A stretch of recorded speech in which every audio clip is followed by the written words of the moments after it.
أهلا بكم في فيديو جديد ومختلف.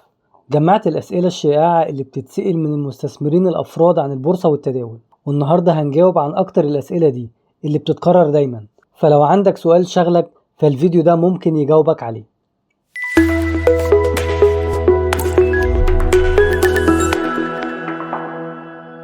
أول سؤال: هل ممكن أشتري سهم وأسيبه سنين زي العقار كده؟ الإجابة أيوة طبعا، وده اسمه استثمار طويل المدى. في ناس اشترت سهم ابن سينا فارم سنة 2022 على سعر جنيه و30 قرش، ودلوقتي السهم فوق ال11 جنيه. وفي عندك أسهم المطاحن زي مطاحن وسط وغرب الدلتا، كان ب100 جنيه ودلوقتي وصل ل560 جنيه، ده غير التوزيعات. يعني اللي صبر كسب أكتر من اللي بيقعد يدخل ويخرج كل أسبوع من سهم مختلف. السؤال اللي بعد كده: ايه اخطر غلطة بيعملها الناس في التداول؟ اكتر غلطة شائعة هي البيع في اسوأ وقت، يعني البيع بعد هبوط كبير بسبب ذعر او خوف زيادة، وبالتالي مش بيكون قرار مدروس. الناس بتخسر اكتر بسبب العاطفة اللي هو الخوف والطمع وسماع الاشاعات والانسياق وراها. كمان الدخول بدون خطة او ادارة مخاطرة، مثلا عدم تحديد وقف خسارة او عدم تنويع المحفظة، بيزود احتمالية الخسارة الكبيرة. الحل في كلمتين: خطة مكتوبة، قواعد وقف خسارة، وتنويع بين الأسهم. هل ممكن التداول يتحول لإدمان؟ الإجابة للأسف أيوة. بعض الناس بتدخل السوق كل يوم علشان الإحساس بالمغامرة مش عشان الاستثمار، وممكن يدخل في دوامة إنه لما يخسر يحاول يعوض الخسارة دي في أسهم تانية بطريقة متسرعة، ونتيجة تسرعه ده بيخسر أكتر زي القمار كده. وده خطر جدا، لأن التداول المفروض يكون خطة مالية مش لعبة. لو حسيت إنك بتتداول عشان تحس بالإثارة، وقف فورا وخد استراحة هادية وفكر بهدوء في إيه السبب اللي بيخليك ترجع تتداول تاني على الرغم من إنك بتحقق خسائر متتابعة. هو أنا لازم أتابع السوق كل يوم؟ لا، مش لازم لو أنت مستثمر طويل المدى، وده اللي بنوصي بيه. المتابعة اليومية دي مهمة للمضارب، لكن لو عندك محفظة استثمارية على المدى الطويل ممكن متابعة شهرية أو حتى ربع سنوية كافية جدا، تراجع فيهم نتائج الشركات، أخبار القطاع، وممكن تعمل إعادة توازن للمحفظة لو لزم الأمر. إنما المتابعة اليومية دي ممكن تدخلك في دوامة الدوشة والأخبار قصيرة المدى اللي بتعمل توتر وبالتالي بتأثر على قرارك. وممكن برضو تحط الفلوس في صندوق استثمار وتتابع الدنيا كل شهر مثلا، مش لازم كل يوم. في سؤال بيتكرر دايما وهو: ليه السوق دايما بينزل بعد ما اشتري وبيطلع بعد ما بيع؟ ولا انا حظي نحس؟ ولا دي مؤامرة؟ الإجابة: دي مش مؤامرة ومش حظك وحش ولا حاجة، دي نفسية السوق. كلنا مرينا باللحظة دي، لأن السوق مش بيمشي على مزاجنا، في متغيرات كتير ممكن تأثر عليه وعلى السهم، وطبيعي جدا إن السهم ممكن يتحرك عكسك في البداية. الفكرة إنك تشتري على أساس خطة وتحليل مش إحساس. لو اشتريت سهم قوي بأساس مالي محترم، النزول المؤقت مش مشكلة، بالعكس ممكن تبقى فرصة تزود كميتك من السهم ده. يعني باختصار، السوق بيكافئ الصبور وبيخسر المتسرع. هل التحليل الفني كافي لوحده ولا لازم معاه تحليل أساسي؟ التحليل الفني أداة مفيدة لتوقيت الشراء والبيع، لكن مش كل حاجة. الأفضل يكون مكمل مع التحليل الأساسي علشان تعرف الشركة دي قوية على المدى الطويل ولا لأ. التحليل الفني بيساعدك تقرر امتى تدخل، اما التحليل الاساسي بيجاوبك هل تدخل اصلا في السهم ده ولا لا.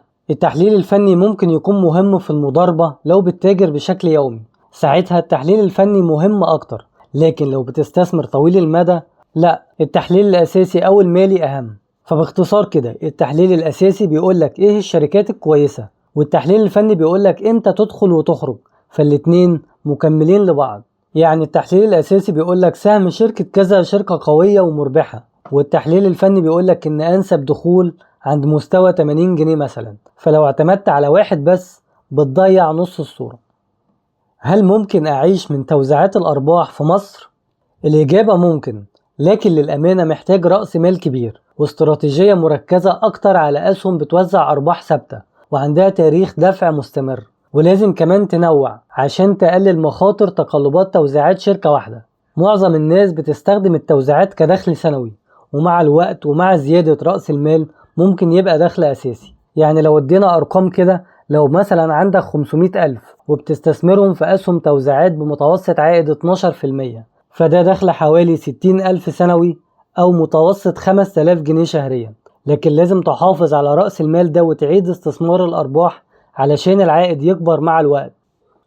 هل الاشتراك في قنوات التحليل أو الجروبات أو التوصيات مفيد؟ هو ممكن يكون مفيد لو انت بتستخدمه كمرجع مش كقرار نهائي. في ناس بتكون شاطرة بتشرح تحليل عميق، وفيها برضو نصابين، فتراجع مؤهلات اللي بيقدم التوصيات دي وتتأكد انه مش كلام تسويقي. الافضل ان التوصية دي تكون نقطة الانطلاق لدراستك الخاصة مش اعتماد اعمى. يعني في الاساس انت بتحلل سهمك بنفسك وبتاخد التوصية كتأكيد، او العكس، بتاخد التوصية وبترجع تحلل السهم بنفسك عشان تتأكد من التوصية دي. ازاي اتعامل مع الشائعات والاخبار اللي بتأثر على سعر السهم؟ قبل اي قرار عين المصدر، هل الخبر رسمي ولا لا؟ لو اشاعة ما تبيعش او تشتري بسرعة. اتأكد من القوائم المالية او اعلانات الشركة الرسمية. ممكن الشائعة تكون فرصة للشراء لو قيمة الشركة ما اتغيرتش، وممكن تكون فرصة للربح السريع لو انت مضارب وبتعرف تتعامل مع السيولة والمخاطر. هل الأسهم الصغيرة اللي هي أسهم القروش أفضل للربح السريع؟ الإجابة هي ممكن تعمل أرباح سريعة جدا، لكن مخاطرتها أعلى بكتير، سيولة أقل، وفيها تذبذب كبير.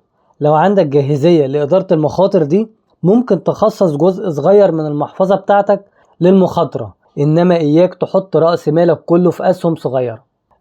إزاي أتعامل مع الأخطاء والخسائر في التداول؟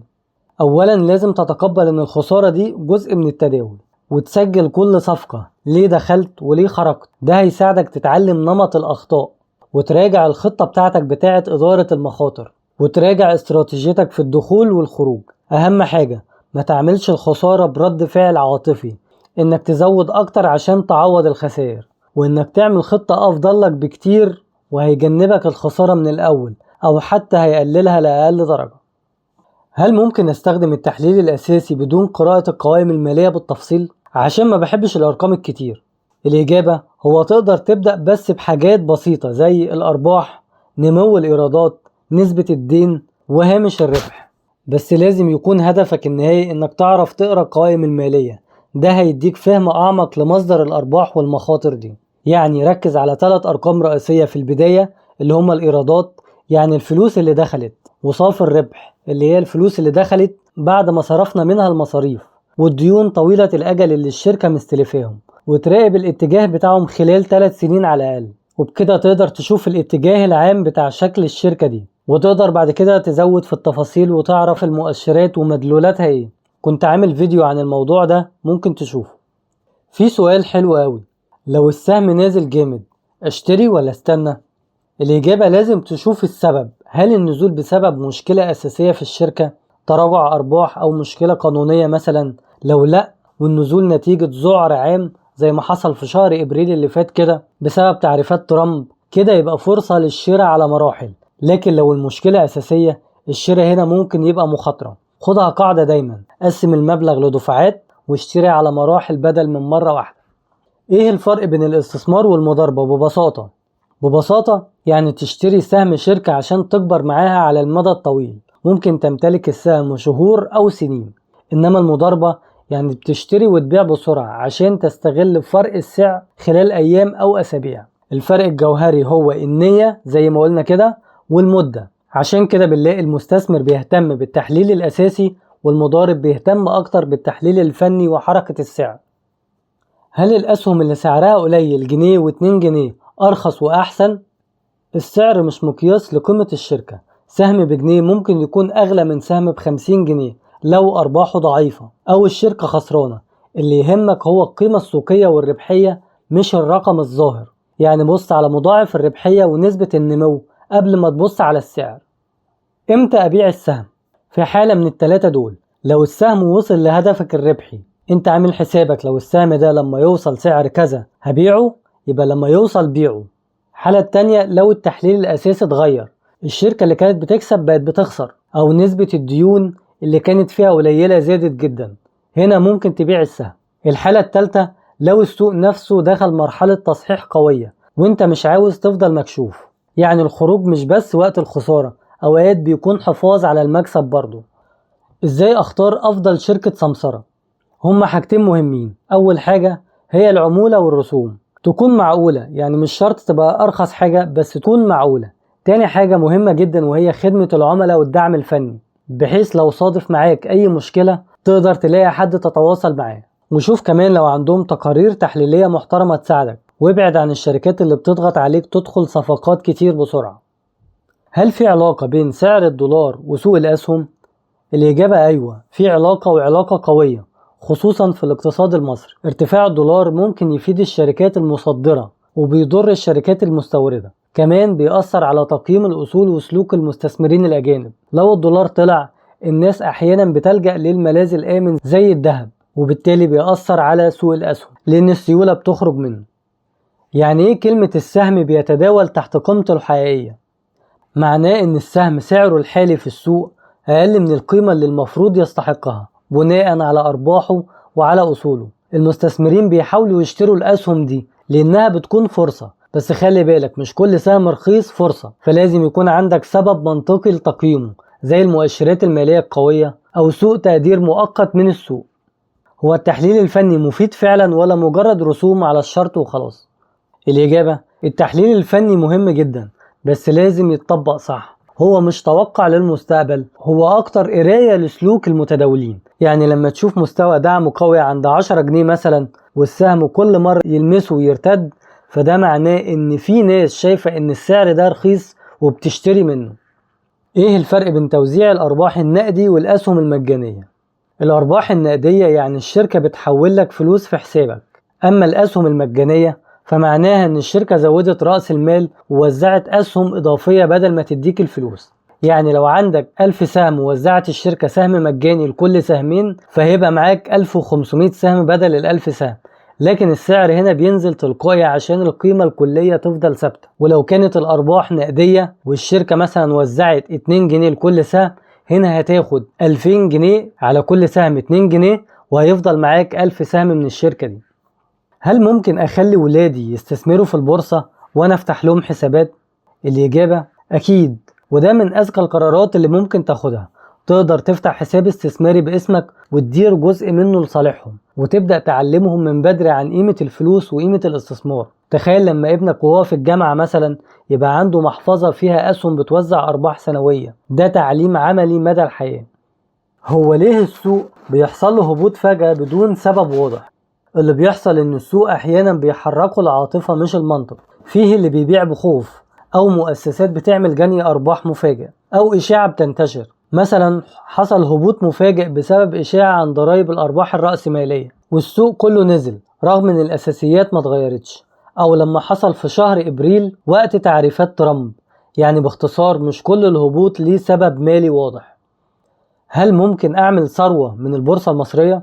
ايوه طبعا، بس على المدى الطويل وبالانضباط. ممكن تبدأ فعلا ب50,000 أو 100,000 وتوصل لملايين بعد سنين من التعلم والتدرج. السر مش في المكسب السريع، السر في المراقبة اللي هو الفايدة المركبة والاستمرارية. حتى لو بتكسب 2% شهري مع إعادة استثمار الأرباح، بعد 10 سنين هتتفاجئ من الرقم اللي معاك. ليه لما السوق أو السهم يعلى كل الناس بتدخل؟ دي طبيعة النفس البشرية، بتحب تلحق القطر، لكن الصح انك تشتري وقت الخوف وتبيع وقت الطمع. زي ما قال وارن بافيت كده: كن خائفا عندما يكون الآخرون جشعين، وجشعا عندما يكون الآخرون خائفين. يعني لما السوق كله متشائم، هنا بتكون الفرصة الحقيقية. شوف كده اللي حصل في شهر 12 اللي فات أو شهر 4 اللي فات، اللي اشترى ساعتها كسبان حاليا. وآخر سؤال معانا: ايه النصيحة اللي لو رجع بيك الزمن لأول يوم دخلت فيه كنت هتقوله لنفسك؟ كنت هقول: اتعلم الأول وجرب بمبلغ صغير. السر الحقيقي مش في أول صفقة تكسب فيها، لكن في إنك تستمر رغم الصعود والهبوط. البورصة مش مكان تكسب منه بس، دي مدرسة كبيرة بتتعلم منها حاجات كتير، زي التفكير، الصبر، التحكم في النفس. ولو قدرت تتعلم الدروس دي هتكسب مش بس في السوق، في حياتك كلها. لو لقيت معلومة مفيدة في الفيديو ده اعمل لايك للفيديو، ولو حابب النوع ده من المحتوى اعمل اشتراك في القناة.